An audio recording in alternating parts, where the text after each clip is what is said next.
চলো আমাদের ঝটিকা সফর শেষ। লাঞ্চ করলাম এখানে, এবার বাড়ির পথে।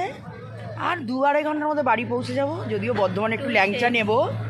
হ্যাঁ, আমাকে অনেকে আমার বন্ধুরা মজা করে বলেছে, হ্যাঁ রে এই এটা চলছে তো, রিয়ারা যে কেক কাটলো, তা তোরা দুজনে পরের দিন একা একা তোরা হোটেলে খেলি, বাচ্চাগুলোকে নিলি না। শোনো, আমরা না হাতটা উল্টাই, সবাইকে নিয়ে পথ চলি। কেননা পরের দিন তিতলির পড়ানো ছিল 9টা অবধি, সেই জন্য তিতলিকে ছাড়া তো আমরা যেতে পারবো না, তাই না? সেই জন্য বলেছিলাম আমরা এই ট্রিট গোস টু কাকা কাকিমা। আজকে আমি বলেছিলাম হ্যাপি বার্থডে।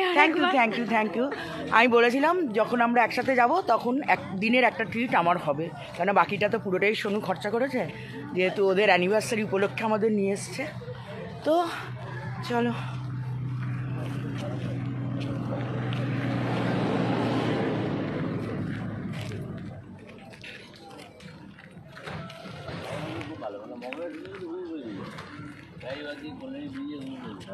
বলে একটু ল্যাংচা নেবো, আমি বললেই কাকা খ্যাক খ্যাক করবে।